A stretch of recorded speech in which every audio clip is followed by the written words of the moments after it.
Good afternoon. I stand here as a political director for the New Florida Majority. My name is Senator Dwight Bullard. I'm here to not only welcome the great slew of speakers that we have here, but to kick off what we're calling Emancipation Week here in Florida. And so, just to give you a little background, on May 20th, 1865, enslaved Africans were informed of their freedom by the U.S. government. Of course, this happens much to the chagrin of the folks there a month after the Civil War had ended, but still at another month before the final group of enslaved Africans would find out. So we took the sort of principal understanding of emancipation and informing people of their freedom and more importantly, fighting and acknowledging that freedom isn't guaranteed and is oftentimes fought for on many different fronts, to recognize the need for emancipation on multiple topics and subjects here in the state of Florida. Most importantly to us at the New Florida Majority, of course, is the restoration of rights of returning citizens. We understand that embedded, unfortunately, in our state constitution since 1868 is the language that prohibits those who've committed felonies from receiving their basic civil rights. We view, at New Florida Majority, we view civil rights more in line with human rights. One of those basic human/civil rights is the right to vote, the right to participate in government. We believe and understand that far too often people who are left out of the conversation oftentimes end up being the most victimized and violated by policies that the state passes. And so we acknowledge that the 1.63 million citizens of the state of Florida who do not have the right to vote deserve to have their voices heard, and so this week is for them. That being said, we have a great lineup of speakers who are going to tell you a little bit more about what they're doing, the activities that are taking place, and more importantly, bring understanding as to why this is so important. So I want to bring up none other than the Deputy Director for the ACLU of Florida, Attorney Melba Pearson.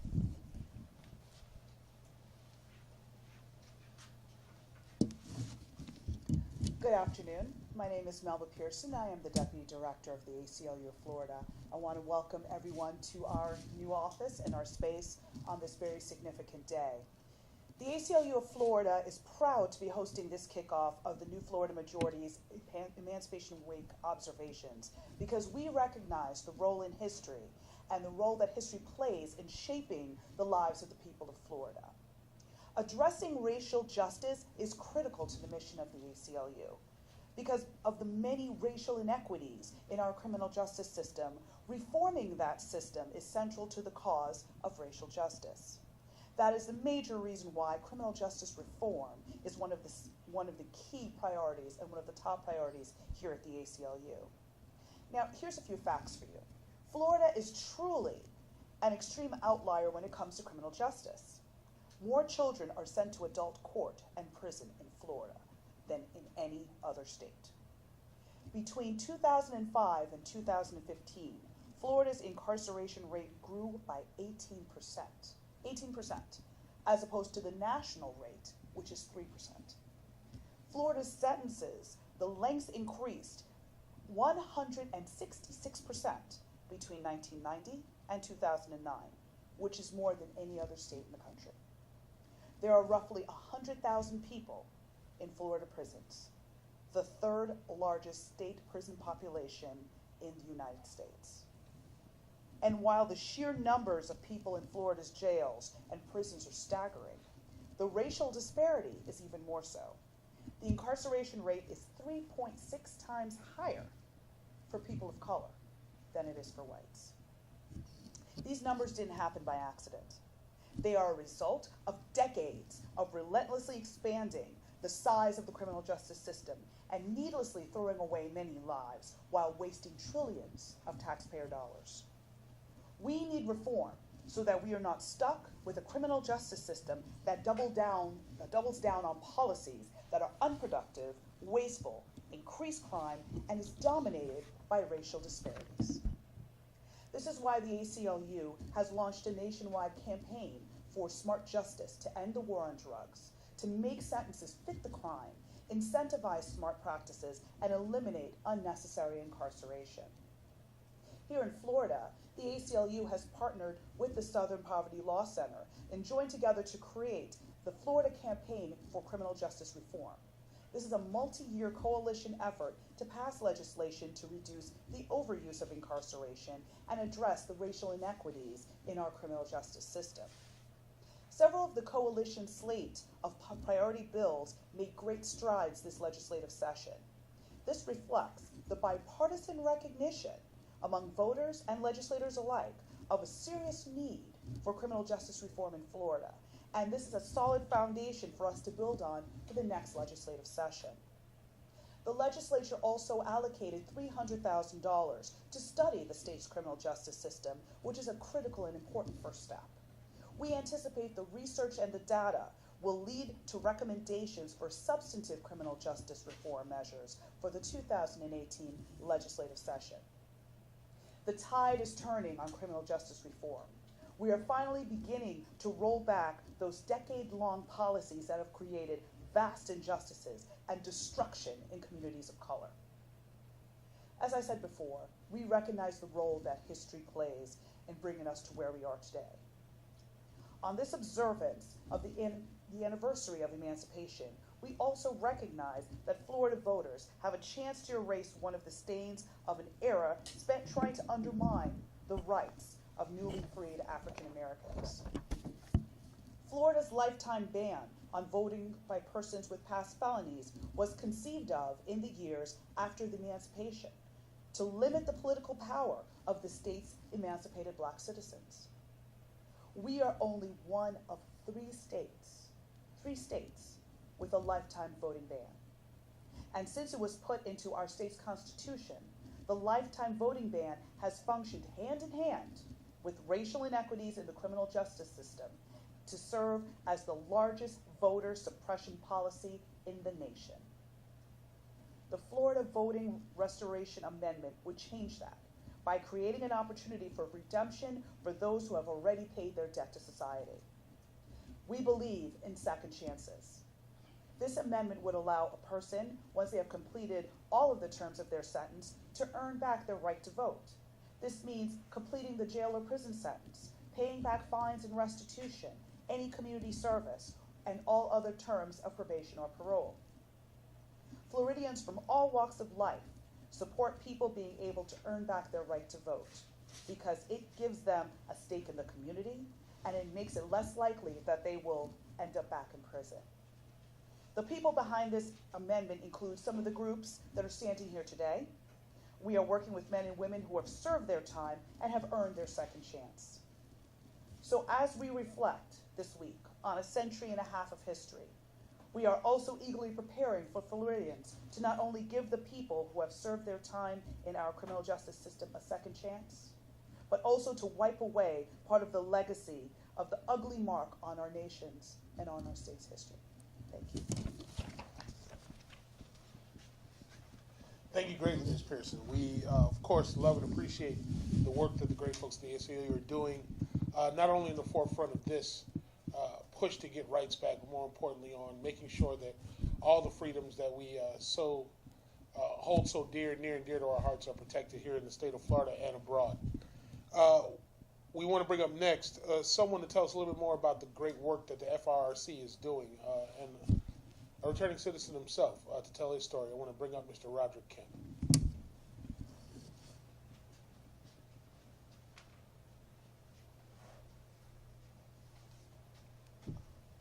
Good afternoon. I'm honored for the privilege to be here. For as long as I can remember, since being old enough to vote, I have been voting all my life. An unusual circumstance happened to me, whereas 30 years ago, I had a felony charge, and not until as recent as 2015 did they decide to take my voting rights away. So in essence, I kind of fell through a loophole, and it was very devastating to me because I felt like my voice had been taken away, especially since I had been involved in the political process over the years. I volunteered for campaigns, I've run campaigns, I ran a political action committee, and like I said before, I voted for as long as I can remember. This goes to show that I kind of fell through a loophole, but at the same time, there is no set standard or criteria with establishing who gets to vote and who doesn't get to vote.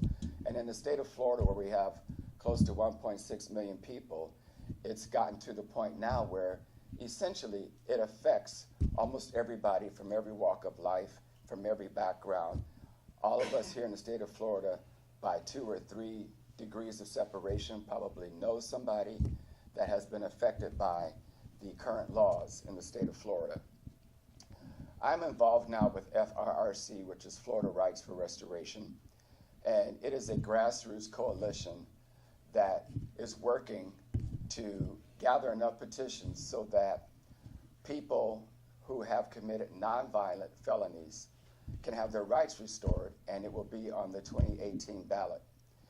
This is very critical and very important and a historical movement in the state of Florida because of the fact that we have one of the highest numbers of people that are disenfranchised. And I'm an example of somebody who has contributed to society, who doesn't fit that so-called mold that people think of when they think of an ex-felon. They think of somebody that doesn't contribute to society, that they're a violent criminal, that they're a thug or a drug dealer, but that's not the case. And in the state of Florida, there are many laws that can cause you to lose your rights. Laws like, do you know that if you release a helium balloon into the atmosphere, which actually happened to somebody a couple of years ago, that due to the Florida Clean Air and Environment Act, that it is considered a felony. And a lot of people don't know that.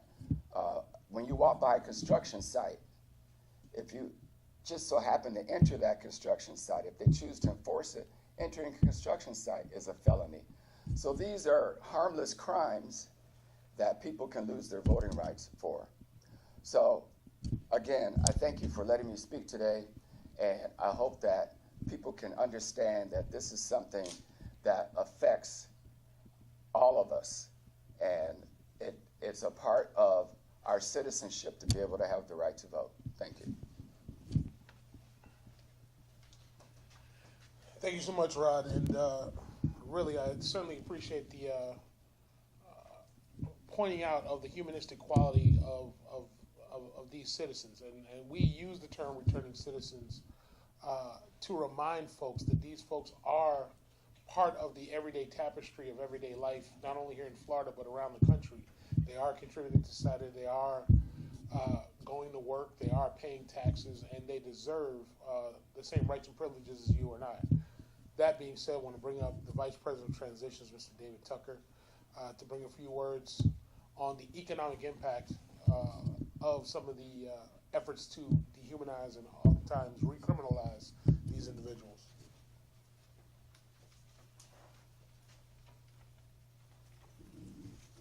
Thank you very much, Senator. It's a privilege to be here. Thank you to the ACLU, Florida Majority. I'm Vice President of Transition, Inc. This is an organization that's been located in Overtown for 40 years. For 40 years, people have walked through our door looking for a second chance. The challenges are great. We do training, we do counseling, we do employment placement services, and follow-up. The challenges are great because we get up to 89 men and women walk through our doors every single month. The challenges are great because we live in the state of Florida, because the incarceration rates are so high. Just wanted to add a few other numbers, and I appreciate the numbers that we've already heard. But if you think about it, at least I think about it, it's quite outstanding. The number of people who have been incarcerated in this country. 1 in 104 adults in the United States are behind bars today. 1 in 31 people are in jail in the state of Florida. We are, of course, number 1 in 4 of the world's inmates, in the United States prisons and jails. Counties spend $80 billion annually on jails. And in Florida, we spend 10% of our general revenue on corrections. That's $1 out of every single $10. We spend it on jail. I'm also a criminal defense lawyer by trade for over 30 years, so I can't pretend that I don't have experience in seeing what brings somebody to my office, what brings someone to the criminal justice system. My experiences, they're people who have lost a sense of dignity, a sense of purpose. Going to jail, in my experience, and certainly in state jail, can reaffirm that. The great thing about these organizations and organizations like Transition is we not only have an opportunity to train somebody, to give someone a new skill set so that they have options, that they have different thoughts, can create a different conditioning, so they have a different decision-making program. And it's not just learning how to dress, it's not just learning how to do a resume, it's not just learning how to show up on time. Those actions create a feeling, an experience of something that many of these people have never experienced before, which is dignity, which is self-love. You know, I like to tell the story whenever I get to have these chats of we had a small fundraiser. And we raised a little money, and our client got to talk about his experience. And the simple a thing is getting a driver's license. So many people have no idea, no understanding, no concept that in neighborhoods in our county, people do not have driver's licenses. They do not have identification documents. It is something which is not the norm for them, and that is the initial challenge. He talked about how he learned how to dress, how he learned the importance of responsibility. He talked about how he felt when he worked. But the most important thing he talked about, the most significant thing I believe he talked about, was how he felt. And how he learned for the very first time in his life that he had dignity. How he learned that he no longer had to be angry. And you can't put a dollar amount on that. And there is an effect of that on the family and on the friends and on the environment because he gets to give it back and he gets to teach it. And that's what we get to do every single day at Transition. I'm grateful to have the opportunity to work there, to be on the board, to see the work happening. But it's a challenge. It really is. The right to vote, to have a voice in the process. I can't think of anything more important to a sense of identity, to a sense of dignity, than the right to vote. I'm grateful for you all for being here, for doing this work. Thank you. Thank you so much, Mr. Tucker, for again acknowledging that these are people. People who, once they've done their time, served their time, oftentimes need training to get reestablished, reacclimated in society, but more importantly, who are ready, willing, and desirous to want to make sure not to return. So the work that the Transitions does is so important, and thank you for doing what you do. And again, I want to emphasize again, the doubling down and recognition of these folks as people, as parts of society, as people walking in our everyday. Everyone makes the assumption of what a returning citizen looks like, or someone who's an ex-felon has to have a particular look, walk, way of being. And the reality is that these are people who are everyday citizens that you see on the roadways, highways, and byways here in the state of Florida. And to, again, reemphasize that point, bring another person who happens to be a returning citizen, but to tell his story, and also offer some comments for our Spanish media and Spanish listeners out there, Mr. Luis Garcia. Thank you. Good afternoon. It's an honor to be here. My name is Luis Garcia. I was born and raised in this city. My parents are Cuban immigrants. Back in 2007, I got into some trouble and was sentenced to 10 years in prison. And I fell under the minimum mandatory laws, so I have about 17 years probation to do. I have a clemency in right now for my probation, but I haven't heard anything about 6 years, and I don't expect to. I've kind of given up. I have other pressing issues to take care of. I've had to accept the fact that I'll probably never be able to vote again, and you know, whatever with that.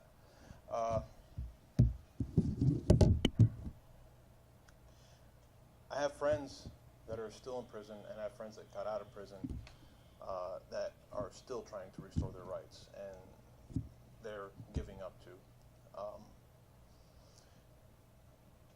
You know, I had certain privileges. I had good supporting family and good contacts here in the city. So when I came home, I had a job, I had a car, and now I'm able to be self-employed.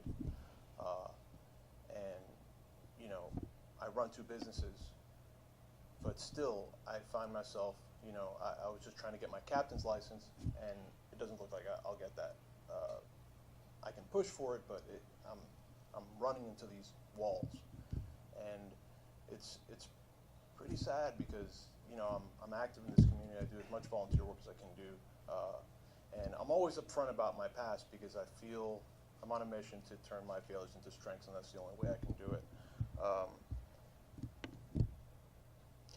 You know, I always say that I can't imagine where I'd be had it not been for my family and the privileges that I have out here, but I know exactly where I'd be. I'd be, you know, committing crimes again, you know, doing what I used to do. But so it's like I see it, you know, and I know guys that got out and go right back. And while I was in prison, I see guys get out and come back within the year, you know. And it just seems that the system's, I mean, it's already hard enough, you know, it's already hard enough to, you know, psychologically to spend a lot of time in prison and then come out and readjust to society. But then to have these other barriers, you know, social barriers and economic barriers and, you know, just trying to get a job, you know, I mean, it makes it almost impossible.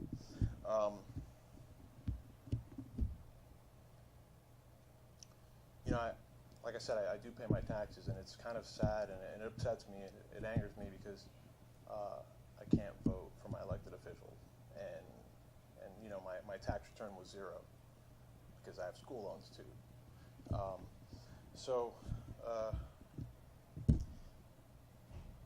You know, it's an honor that they call me for this.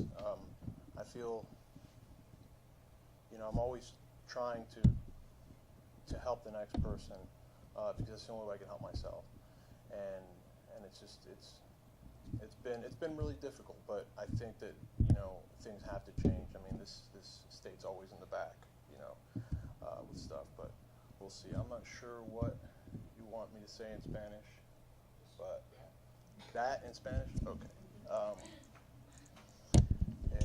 Mi nombre es Luis García. Yo nací en este país, en Miami, y mis parientes son de Cuba. Yo fui a la prisión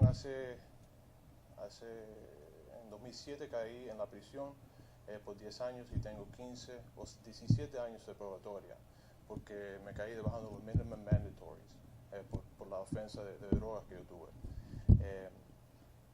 Yo tuve muchas privilegios aquí con mi familia y mis amigos y pude trabajar por mi familia y por mi propia voluntad. Y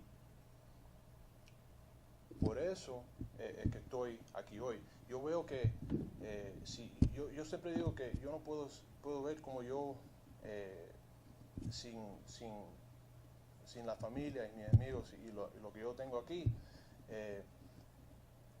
cómo yo voy a estar, cómo llegué aquí en este momento. Pero sí, si no por mi familia y por las cosas que yo tengo, yo estuviera en la prisión otra vez. Y tú sabes, yo pago taxes y los impuestos, y yo hago mucho en la comunidad, pero todavía no puedo votar por mis oficiales de este país o de mi ciudad.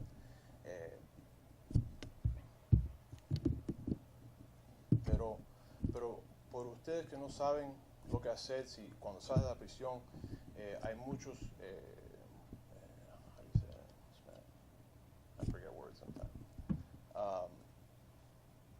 Hay lugares que puedes ir para ayudarte. El hombre que habló hace un poco con Transitions, hay lugares que te pueden ayudar así. Pero thank you very much. Thanks.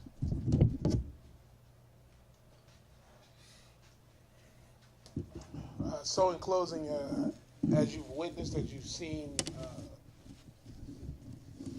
why we so deeply believe in this concept of returning citizens is just that. Each of us here in the state of Florida has a responsibility for one another.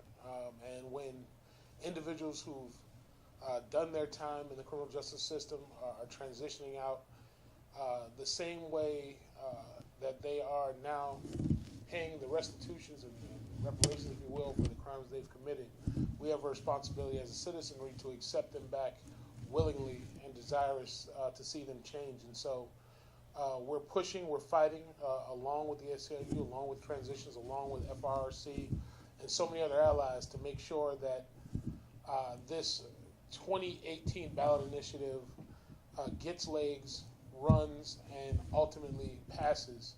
But we need your help.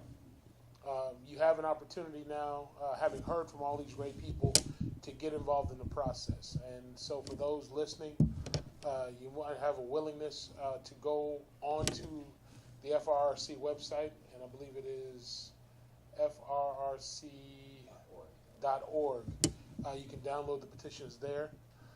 You'll see folks at events throughout the summer, into the fall, going into the new year, actually, trying to get those signatures. We need 700,000 unique signatures on petitions to make sure that this thing gets on the ballot.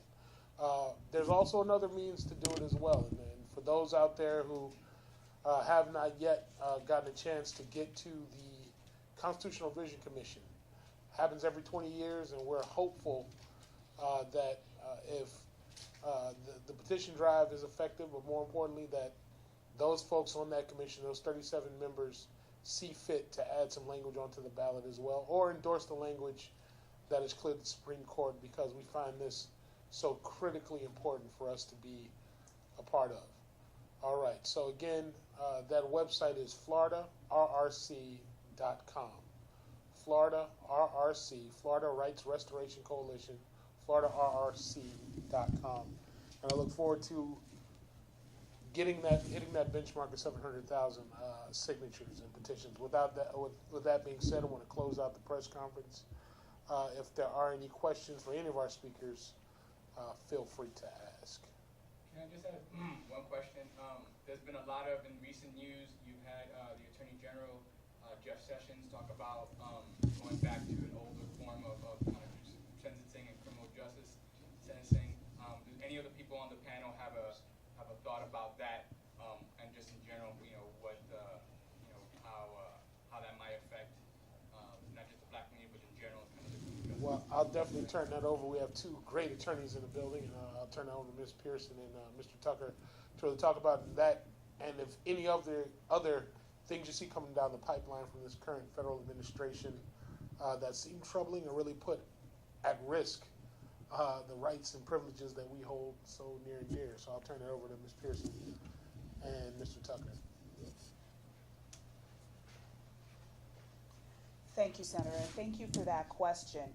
It is very troubling when you look at how this Attorney General is approaching civil rights, how there's discussion about the consent decrees and not policing the police. So we're very concerned about that. But also looking overall, these policies failed.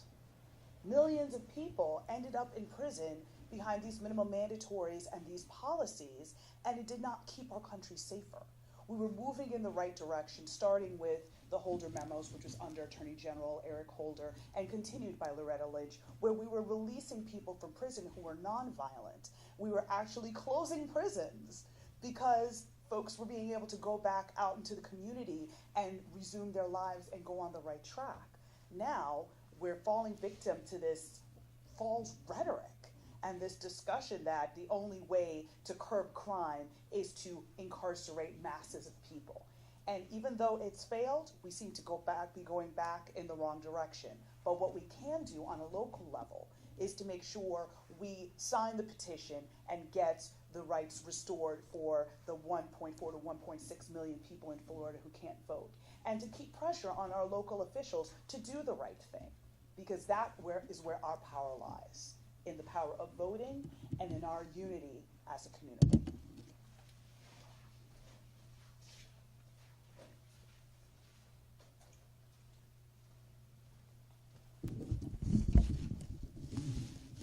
Sometimes I don't know what is going to happen when a new administration with new policies takes over. I don't know the real effect of it. How is it going to affect my life? I'm not certain of that one. But I do know the effect it's going to have on tens of thousands of people who may now be prosecuted in a federal system and charged with crimes, as was earlier said. The new Attorney General is going back to policies that have been proven and shown did not work. But here is the reality that those policies created the largest prison population and per capita prison population that we have.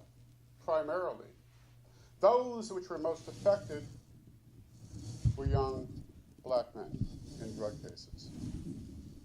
So over the last few years, I've been grateful that there has been a significant change in policies. The Clemency Project, and as well as what's called prosecution memos, or how to go about prosecuting a particular case. And the policies that the new Attorney General wants to return to are those policies that state, take the most serious statute, the most serious crime, and charge it no matter what. And that is what's going to return us to a burgeoning and overwhelming prison population, because people are going to be charged who before should not have been charged in federal court with the crime. They are no longer going to take into consideration and cannot take into consideration someone's individual circumstance, whether they're a drug addict, whether they were such a low-level player. So the policies go much further than just minimum mandatories. It's related to what's called sentencing guidelines, the amount of time you're going to do in prison. And most importantly, the person or persons who are going to be prosecuted and what you are going to be prosecuted for, because Attorney General Sessions now wants the lengthiest prison sentences possible, no matter who the person is. So there is a real effect here of a vote. Thank you. Just one last question. Just a lot of talk has been spoken about voting rights. This isn't though a partisan issue, right? So could you guys kind of at least talk about at least the importance of this as it comes to not as a nonpartisan issue, as a way of also not just we live in is there a nonpartisan aspect to this? Yeah. So I'll touch on that. The reality is that let's be frank. In 1868, when the Constitution was revised to reflect these challenges, it was under the governance of Democrats, right? one of the governors that's relaxed the policies the most was a Republican. So this is a nonpartisan issue. It's a right versus wrong issue. The reality is that we stand here in 2017 in a state that is only one of three that still has these arcane and draconian policies still embedded in its constitution. We're outliers as the state of Florida. We're low-level outliers and looking at other folks progressing further ahead. You look at states where you actually have incarcerated individuals who are allowed to vote, to vote in elections. You have other situations where individuals are now being able to be counted as a part of the census in the communities that they come from, as opposed to be lumped into the citizenry that is incarcerated where they are, in whatever neck of the woods or that they live in. So we understand the bipartisan nature of this. It's going to be a bipartisan fix. The reality is that 700,000 signatures don't just come from collecting Democratic signatures. You have to make sure that there are Republicans, that independents, non-party affiliates, folks who, oddly enough, have not yet registered to vote but should have to be part of that, the signatories on this. And so it's important for us to really, really understand that it has nothing to do with party affiliation or who you voted for in 08 or 04 or 2000. The reality is that it's right to make sure that folks who have served their time get their opportunities and their rights back. And so I would encourage everyone, as you saw the myriad of different faces that have come before you today, black, white, Latino, female, male, regardless of your orientation, regardless of your religious background, the community that you live in, 10% of Floridians right now, let me say that again, 1 out of every 10 Floridians is impacted by this in a real way. That means that in your families, somewhere down the line is someone who does not have their rights to vote, who's been living in the shadows and unbeknownst to you, is being impacted by this inability to vote. And so I encourage you to make sure you sign a petition for them, or more importantly for yourself, because as is pointed out already, just the ridiculous nature of felonies that we have in this state could put anyone in harm's way to have their rights taken away. And so it's important for each and every one of us to step forward in making this reality. So with that being said, I encourage you again, FloridaRRC.com, to download those petitions. Make as many copies as you need to. Influence your circles. You know, they used to have an old organization called Arrive with 5. So we want you to arrive with at least 5 petitions to account for those in your house, your neighbors, your friends, your classmates. All can be signing off on this thing. And I know for those, just the confusion that's out there, for those of you who've already signed petitions in the past 2 years, sign again. This is a new set of petitions in order to get this thing on the ballot for 2018. So if you've already signed a petition in the past and you said, I've already done my due diligence, sign it again. It's better to be safe than sorry. With that being said, we're going to go ahead and close out and thank everyone for participating.